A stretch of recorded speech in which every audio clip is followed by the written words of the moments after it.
Okay. Uh, yeah. For the yeah, I said before that the wastewater contains plenty of the energy.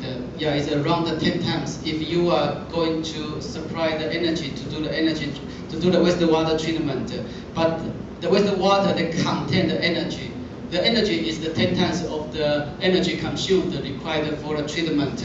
So it's quite huge. It's quite huge. And MLC also have other applications. So this one that we call the sedimenter. They put the A node into the sediment of the ocean, and put the cathode up to the place where they have the oxygen. So and this one they put into the rice field, because when you grow the rice and you use some organic matters as the fertilizer.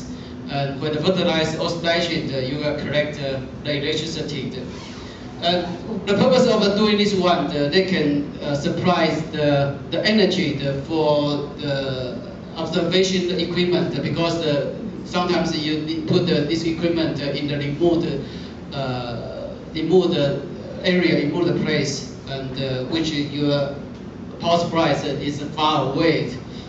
So this is another application. So maybe we can have a look another.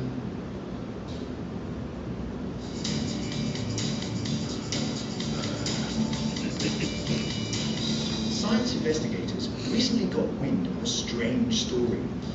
A professor at the University of Massachusetts, Derek Lovely, claims he's pioneering what may be a radical new source of electrical power.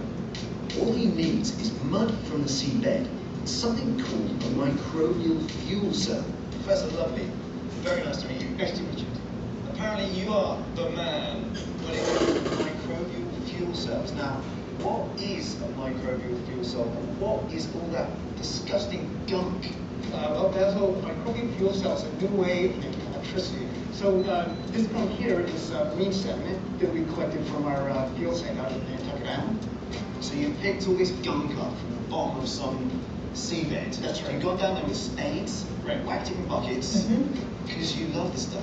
What? Right. Well, we love it because there's lots of microorganisms in it, and that's what we like. Bacteria. Bacteria, right. In the same way humans produce energy by eating, Lovely claims his bacteria, called Geobacter, eat the organic material in the mud, producing an electrical current. It's got a little bit of red tin. Right. So that red is the bacteria. Is it? Yeah. No way. Yeah, I mean, normally you couldn't see bacteria because they're so small, but Yeah. there's so many bacteria, there's billions out there, you can actually see them. If you'd like to get a closer look, what you can do is just scrape it right off of there. Oh. See them all now?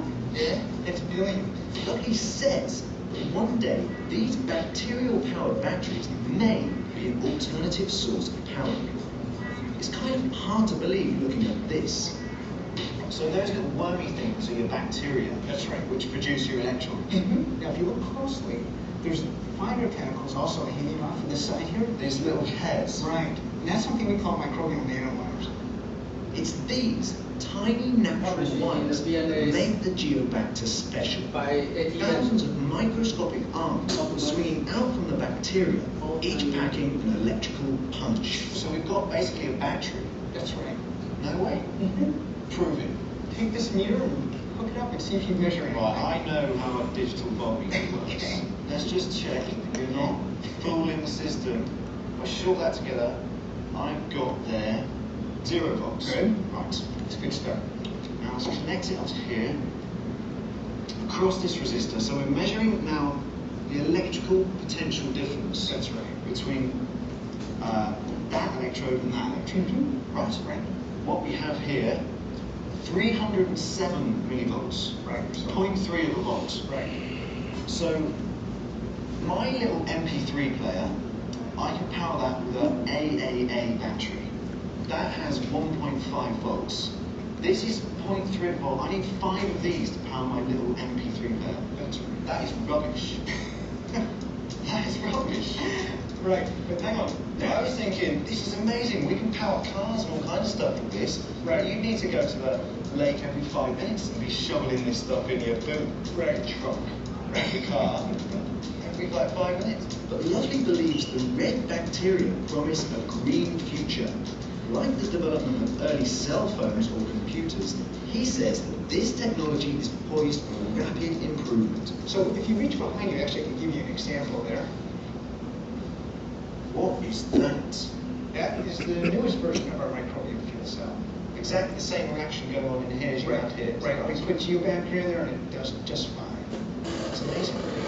So this is the smallest fuel cell you've come up with so far, and it can just about power a calculator. Right. What's the future for these fuel cells? Well, we think we can power much larger devices and potentially even a car someday. No way. Yeah. Well, the reason for this, no one's ever asked bacteria to produce electricity before. So we're breeding these bacteria to produce more and more power. Within the last 6 months, we've increased the power output 1,000-fold already. Lovely's cells are sparking interest from, amongst others, the US Navy. And he was recently awarded a $22 million grant from the US Department of Energy. So you're breeding super bacteria. Right. That's amazing. It's a green system. These are green batteries, renewable energy. Right. This is awesome. With no pollution. Fantastic to meet you. Thanks for showing me all Thank you. this. I want to make my own one of these things.